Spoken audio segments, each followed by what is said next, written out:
Hi, this is Shawn Parker with Fill in the Blank. I wanted to wish everyone good tidings after the Easter season and wanted to bring you up to speed with our guest of the day, John Bennehoof. John is a member of the Powell City Council, a longtime activist in Southern Delaware County politics, Southern Delaware County activities. Really just a doer of good deeds, and he is working on a special project right now with the Ohio Gold Star Families Memorial. So we're pretty excited to learn about that, learn what Gold Star families are, and learn a little bit about John. So John, welcome. Thank you, Shawn. I really appreciate you being here today. I've never done a podcast. I'm looking forward to seeing how this rolls out. Okay, perfect. It should be a little bit fun, should be a little bit interesting. What we try to do is basically make a connection between you and the folks that are out there so we can understand how our community leaders are leading and what's happening out there. So if it's okay, give us a little bit of background on who you are. Don't be bashful, don't be shy. And what have you been up to for the last, we're going to say 30 years as a community leader, community activist? Well, I've been involved in every community that I've lived in for the most part. I've lived all over the country. I was with IBM, which used to mean I've been moved. It now means I'm by myself. I am a retiree. I've retired, I think, 3 or 4 times. I left IBM and was rehired back. The best thing I ever did, I ended up in headquarters as a business transformation executive. Was thrilled to have been recruited back and ended up retiring from IBM. I went from there to a stint at Cardinal Health. Then I went into consulting, consulted the state of Ohio and then the state of Michigan for a longer term, and decided when they tried to put me on a project, I was 69 years old, and I said, I'm not going to work when I'm 70. That's it. And I knew the project would be longer term, so we came to an agreement, and I retired a little bit earlier than the end of the year by 2-3 months. Retirement, that's just kind of a business term, right? Because a guy like you don't retire. You're looking for the next thing to do, and you just don't stop, which is wonderful. Well, I'm retired from a paycheck. Okay. I'm probably busier now than when I was at IBM headquarters, where I had global responsibility. I served in the United States Navy. I was in Vietnam for 3 tours. Saw a lot of stuff. What'd you do in the Navy? Were you on a ship or were you on land? I was on a ship. Okay. I had duty that my rate was a signalman. I was an enlisted man. I was on the USS Ranger CVA-61 aircraft carrier. We saw a lot of heavy action. I would ride in helicopters once in a while and do unpleasant things, and then got to cross deck on a couple of other ships, HMAS Perth, Her Majesty's Australian ship. They would splice the main brace every day at 2 o'clock, and they'd say, sorry, Yank, you can't have any, and everybody else had 2 pints of beer. What? Yeah, on the on Australian ships, 2 o'clock, if they're not busy, they'd all have a pint or 2 of beer. Wow. My dad would tell a story. He was stationed for a short period in the Second World War in Oklahoma, and the German POWs got their 2 pints of beer every day as a ration, and our GIs didn't get anything. So they were they never liked that. They thought that was a little wrong, but American hospitality, I guess, is a great thing. Australian hospitality might need a little work, it sounds like. So. Well, no, I think they didn't give it to me because they knew I wasn't supposed to get it. Okay. They weren't giving me a hard time. Well, they might have been, but that's okay too. Okay, that's fair. So Vietnam. I mean, controversial in the modern world, with a lot of folks. But I think that's a bellwether moment in American history. As someone who was in Vietnam, what were your thoughts, if it's okay to ask, when you came back? Did you feel that stifling treatment that people talk about, or how did we do as America when you came back? What was your feeling? Um, it was rough. I had a bad decade. Okay. I have PTSD, and I finally ended up getting help. Living in Vermont, I got help from the VA, got excellent help. Good. You don't get rid of PTSD, No. and but that's probably why I do what I do. Yeah. It's beautiful. There is a, we talk about the bond of the band of brothers. We talk about how people take care of one another. And America, one of my concerns is I don't think we have recognized, we have lost the sense of service, the sense of giving that we have asked our people to do in the name of protecting the world, in the name of protecting freedom and democracy. And that's not being superfluous. That is 1,000% why we have to continue to give and be the guardians. And you're a person that gives constantly, John. And Well, I'm going to tell a story to lighten my mood. excellent. We got back from Vietnam and tied up. I had sea and anchor detail, and then I had friends in San Francisco, so I was looking forward to seeing them. And I got off the ship, went on Liberty that weekend, and we still had to wear our dress uniforms. And it was wintertime, so I had my dress blues on. Even in San Francisco, it gets chilly. So had my dress blues on and got off the bus to get on a trolley to go to my friend's house and got spit on. Wow. Went back to the ship after the weekend, and the captain, the leading petty officer of the signal bridge, and the captain have a pretty tight bond. I won't get into all that, but it's a personal relation. Mm-hmm. And captain said, "Benny, how was Liberty?" I said, "I got spit on." Wow. My uniform, and he listened, and 2 weeks later, the admiral said, "No more uniforms on Liberty. Wear civilian clothes." So that was something I thought was a good outcome from a bad thing.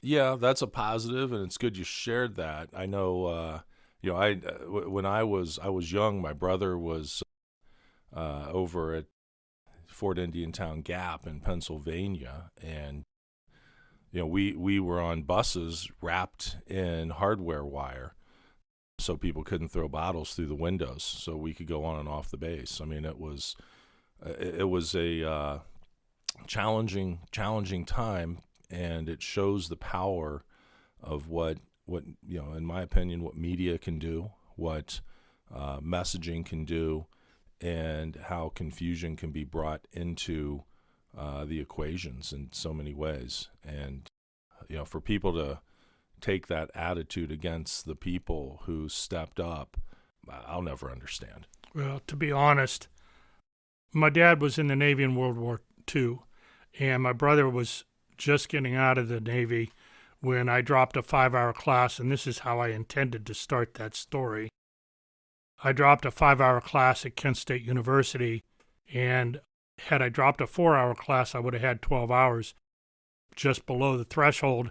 And the story I tell, which is a lie, is that the draft notice beat me back to my apartment. It's a stretch. Yeah. But I did get notified to report for physical and called my dad and said, "What should I do? I don't want to go to Canada." I didn't want to go to Vietnam. He said, "Well, join the Navy."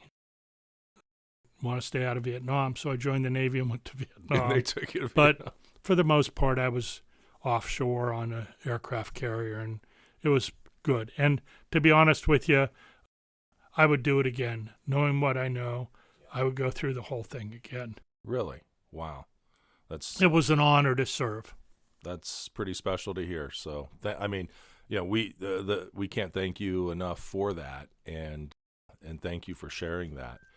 With that, you're working on an initiative. Tell us about the Gold Star Family Memorial. To start out with, tell us a little bit about Gold Star families and how you came into this project, why this project, and tell us a little bit about that, if you would. So I have to go there a little circuitously. Okay. I founded the Delaware County Veterans Treatment Court, which we call Mission Court, with a couple other people, and one of the primary people being Judge Mary Ann Hemeter. She threw her hand up and said, absolutely. It's a specialized docket. If you're a veteran and you get in trouble with the law, you have an opportunity to go through Mission Court. The issue is, it's actually tougher to go to Veterans Treatment Court than it is to pay your fine, do whatever it is, go to jail for the weekend or whatever it is, and pay your fines and be done with it. Or you can go to specialized docket for as much as 2 years, twice a month. You have to do homework, you have to do public service, a variety of different things. She's got them reading 3 chapters in a book right now that's going to be changing for some of them. So at any rate, it's tougher to go through Mission Court than it is to just pay your fees and take your lumps. But it's a good thing because I know we've saved two lives, maybe 3. Okay. We've changed a number of lives. We've had one fella didn't do that well, but everybody else has had transformative change in that 1 to 2 years of being in Veterans Court. One of the people that is in Veterans Court, I don't think she'd mind if I said her name, Susan Barr. She helped found Honor Flight, and she has a nonprofit, North Point for Vets. It's equine therapy. Oh, well, okay. She was in court one day, and she said, would you come to this other committee meeting with me? And I said, sure. So I tell me a little bit about it. Well, it was Gold Star families. Gold Star families are people that have lost somebody in service, not necessarily in battle, but in service. And a Gold Star mother, Gold Star father, sister, brother, cousins even, they have not had a place to come together, commune, talk with other Gold Stars. People in the general public don't know what a Gold Star family is. If you can drive in my neighborhood and see a couple of Gold Stars in windows. That means they've lost somebody in service to the country. Blue Stars are in service now, and Gold Stars have been lost. And the Gold Star Families Memorial Monument, they're being put all over the country. The one we're working on is the Ohio Gold Star Families Memorial. It will be located at the National Veterans Memorial and Museum. Behind the museum is a memorial grove. There's a Purple Heart Memorial out there. There's another memorial at the moment. It's escaping me which one that is. This will be the third. May not be the last, but it will be near the last memorial. They're not going to have Memorial Grove with shoulder-to-shoulder memorials for everything. So, is that located here in Ohio? In Ohio, the National Veterans Memorial and Museum is on West Broad Street, on the west side of the river, on just downtown.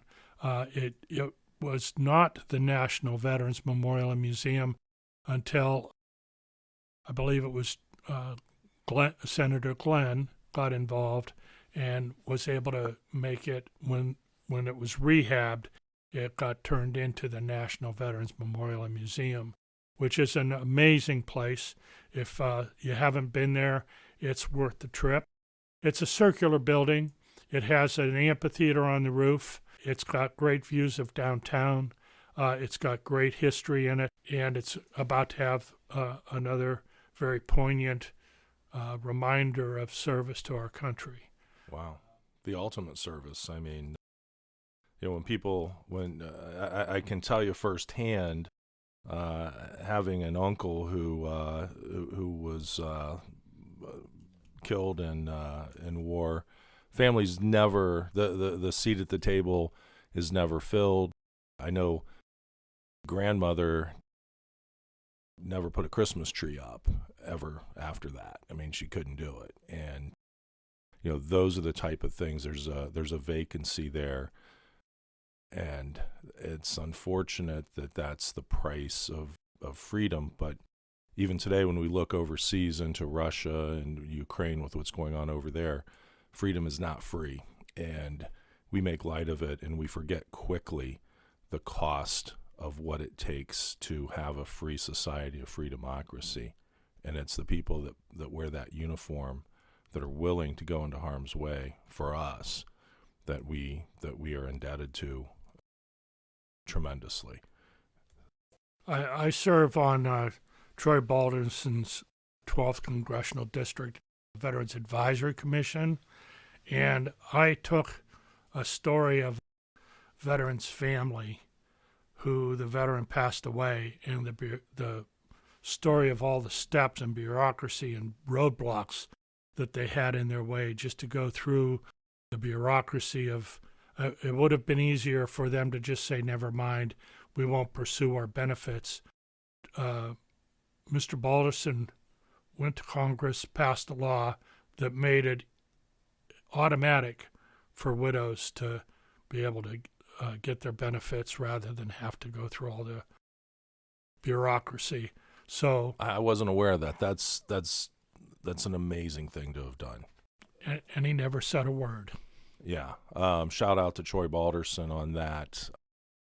I can tell you my son's Eagle Scout project was the Veterans Free Store over on West Broad Street. And amazingly, as I was over helping him on the Eagle project, and he was going over by himself and working with the folks, it's a very busy place. There's a lot of veterans who are struggling. And they're struggling with housing needs. They're struggling with some basic life skills, and I think there's a lot of room for us to improve as a society in terms of the way that we reach out, extend our hand, and we need to devote more resources to make sure that the process is easy. One issue that we had at the time, this has been about 5 years ago. Was a veteran, in order to obtain services, had to go to about 6 different locations. So mostly Vietnam vets, because these are retired folks. We're taking care of guys coming back from Gulf War, back from Iran issues, Iraq issues, and putting them in the car and driving them around all day so they could take them to one place to get medical, one place to get clothing allowances, food allowances, and that needed to be consolidated into one location. I don't know, has that been done? Do you know, John, if they have consolidated to simplify one-stop shopping for our veterans that are in need of services? I think the VA's come a long way. I still don't go there for my health care, but I know a lot of vets that do, and they're very happy with it. I have been down to the Chalmers P. Wiley. I think that they're doing a credible job. They have a pretty heavy lift. I'm not defending them. I'm also not condemning them. I think there's probably a lot more improvement that could be made. They're on the cusp of implementing some electronic program that's been, I understand it's been in process for a couple years in a couple of places, a couple of Chalmers P. Wiley-like VA positions, installations. They're going to start that at the end of this month, I think, here in Chalmers P. It's not going well. They're sticking with it. They're trying to fight through it. Hopefully it will come out, because currently everything's on paper. It's a paper system, very bureaucratic. Okay. And I think you are probably in a healthcare system that's electronic. You probably have a health portal. You can get on there, see the results of your tests right away. I don't know why they didn't just take somebody else's existing programs and implement them. Instead, they had some build thing, some software built for them. But when that gets done and it's operational and it's effective, that will be a good thing for veterans. I know that Chalmers P. Wiley doesn't provide all the services that a vet might need, but I think they can put you in touch with those that they don't. Okay. And I can direct people to people at the VA if anybody listening needs some direction or whatever. I will say also, there's only about 22 veterans courts in Ohio. There are 88 counties, but only 22 veterans courts, which means we have a lot of work to do. Okay. Franklin County does have a veterans court. Stark County, Delaware County, Mahoning and Trumbull, I think both have them. I'm not sure about all. I can't list them all here, but there's a lot more veterans courts needed. Those are a very good source of information and resources for vets. We put them in touch with housing if they need it. We get them in touch with the food pantry in Delaware. Transportation. A lot of them needed transportation because their violation was an OVI. So, and the local veteran service service centers are a great source for vets to get help. It's not one-stop shopping, but it's one-stop information. Have we, and that's interesting because one thing that I'm a big proponent of is our specialty dockets in the court system, Veterans Court being one of them. Others are opioid courts, human trafficking court. But recognizing that 22 of 88 counties, so we have 66 counties that do not have veterans specialty dockets, so they don't particularly adhere to or understand the depth of the veterans issues. I wonder if there is any conversation, and we'll talk with a state senator or state rep perhaps about the idea that a veteran may, perhaps we could create a situation where a veteran could opt to have their case transferred to a county with a veterans court. I know that gets into venue and jurisdictional issues, things of that sort, but maybe that's a solution, or maybe the idea of a traveling judge, the old circuit court way, because I do know that there are very unique features when we can treat problems that people have that are more specific to their life circumstance. I actually have news on that issue. Oh, okay. Eric Sowers is a PhD candidate down at OSU. He was a justice-involved vet. If you look him up on LinkedIn, you'll see 4 mugshots. His mugshot. Oh.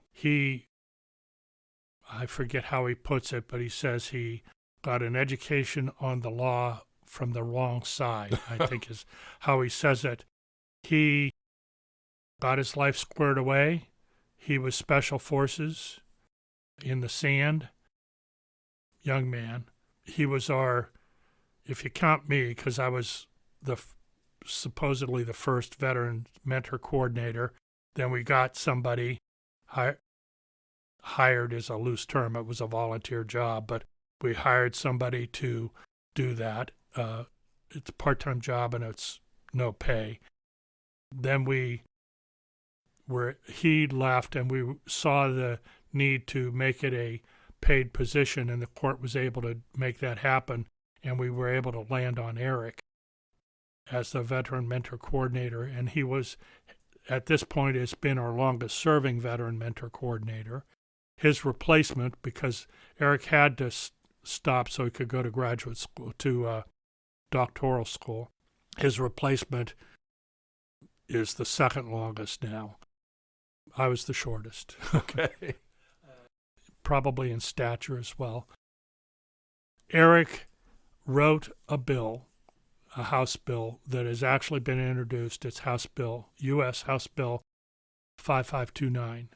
And its purpose is to raise awareness across the country about the need for veteran specialized dockets and to promote them. And Eric is going to be doing, he's looking for additional sponsors to the bill on the Senate side as well as the House side. And he is going to be doing his doctoral thesis, I think, centered around that need for specialized dockets. And I think there will be some good things coming out of that. I don't know if the bill will pass as it's written. I haven't read the entire bill. I don't know. I'm not a lawyer, and I get bogged down in those kind of things. So I listen to the summary and take it from there. But I know that Troy has his folks looking at it.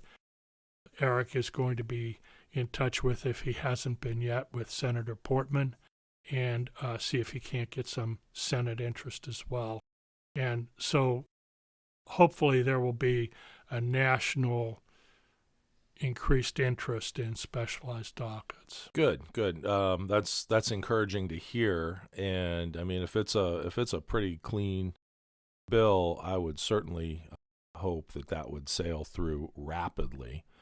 You know, for goodness sakes, we can put $1 trillion on the streets and snapping the fingers, and anybody that would stand in the way of a bill such as that, I think, would really need to be called out by their constituency, and people would hopefully ask some pretty hard questions of them. I agree if it's a clean bill, and we'll have to see what other people try to hang on it. And if it's a clean bill and they can keep it a clean bill, that's one of my pet peeves, and I'm going to go off on a tangent here. You can edit this out later. I can join you on that one probably. I think I know where you're going, but go ahead. You can edit this out later if you want, but I think that any bill in the U.S. should fit on one piece of paper. It can be single-spaced. It can be two-sided, but I don't think any bill needs to be something that you have to have a doctoral JD and license and practice for 20 years and be on the bench to be able to understand the damn thing. So effectively, people could read the bill before they pass the bill? And understand it. And understand it. All the better. Well, let's jump back here on the Gold Star Memorial. I'm sorry. No, that's okay. This is an enjoyable conversation, and I think it's giving a good flavor for what this is about. How could people support this from how far along are you financially? What's it going to cost? How much do you need to raise? And how can we help you with that?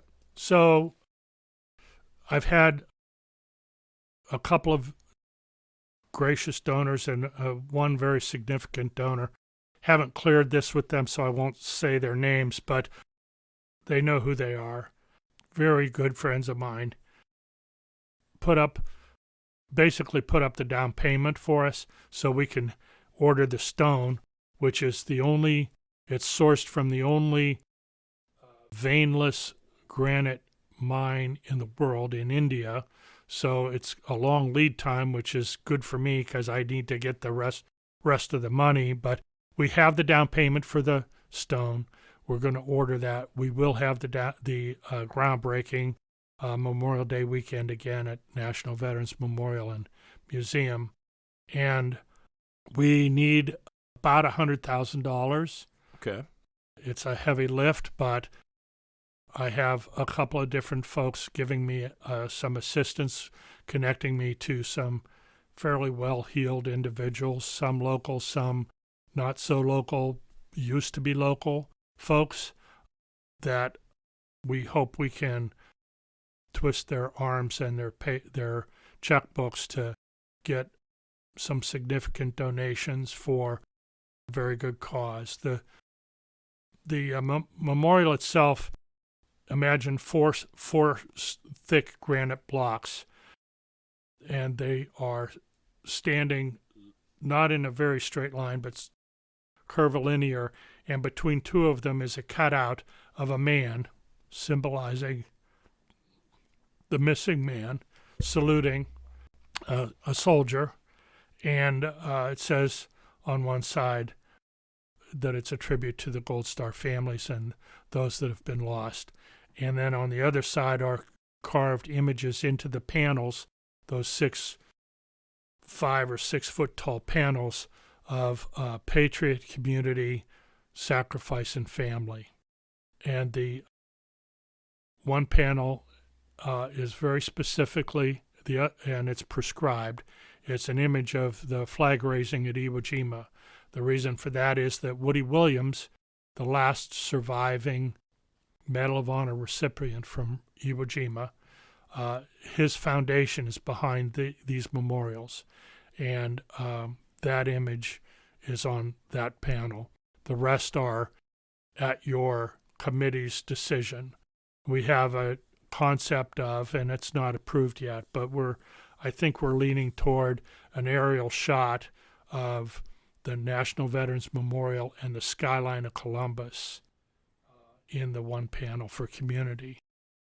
The money that we raise, if we only raise the $100,000, we'll be able to install the monument and the grounds and repair and whatever, and have our ceremony to commemorate it. If we raise more than that, the monies in excess of the $100,000 will go to scholarship funds for Gold Star families. Okay. So the children, brothers, sisters of Gold Star families that need educational assistance, financial assistance, will be able to have a source from the Medal of Honor Foundation for all the excess funds that are raised across the country for the various monuments. My desire is to raise at least the $100,000 and then some. And I also have a concept of perhaps, and I haven't cleared this with anybody yet, but my concept is do you know what a challenge coin is? I do, yes. I have a few of them. They existed, but they weren't that prevalent when I was in the service. But I have a few of them. And my concept would be to have a challenge coin for the National Veterans Memorial on one side and the Gold Star Families Memorial Monument on the other, and sell those in the National Veterans Memorial Museum gift shop, and all of the proceeds would go to the scholarship fund. Nice. Very, very nice. How much, where are you at right now on the fundraising? How much more do you need to hit the 100,000? To get to 100, we need about $81,000. Okay. Is that tax deductible if a person Yes. makes a contribution? The Medal of Honor Foundation is a 501c3. Okay. And where can we send money? So that's a little bit complicated. Okay. It goes to a very specific fund at the Medal of Honor Foundation. It has to be earmarked on the memo line of the check, needs to say the Ohio Gold Star Families Memorial. Otherwise, if it's not earmarked, it just goes into the general fund and would get used for any purposes of the foundation, which are all good purposes: education of the public for about Gold Stars, other Gold Star memorials, and the education for kids. But if it's earmarked to say the Columbus, Ohio Gold Star Families Memorial, then it will go directly to our segmented fund. The best thing to do is to contact me. I'm on LinkedIn. My contact information is in LinkedIn. My personal phone number is 740-816-0116, and my email address is jcbennehoof.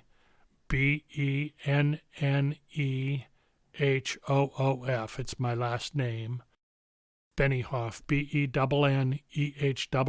BENNEHOOF at gmail.com. Okay. So, folks, think about that. Great way to get a tax deduction, tremendous way to participate in something that will have an enduring meaning on our community for it's granite, it's veinless granite, so it'll last forever. And the memory of what this is about is something that we need to last forever for the people and the families who have sacrificed so much. So with that, we want to thank our guest, John Bennehoof, for being with us, and it's very crucial to contemplate the sacrifice that so many people have given. Thanks so much. Thank you. Hey, thanks for giving us your time to listen. You've been listening to Fill in the Blank with Shawn Parker, where we talk about the issues of politics and the geopolitical marketplace, as well as economics. If you like our channel, please subscribe to us at Fill in the Blank on YouTube, and be sure to listen every week as we come back to you with some of the most thought-provoking people of the day. And learning is always the key to what we're trying to do.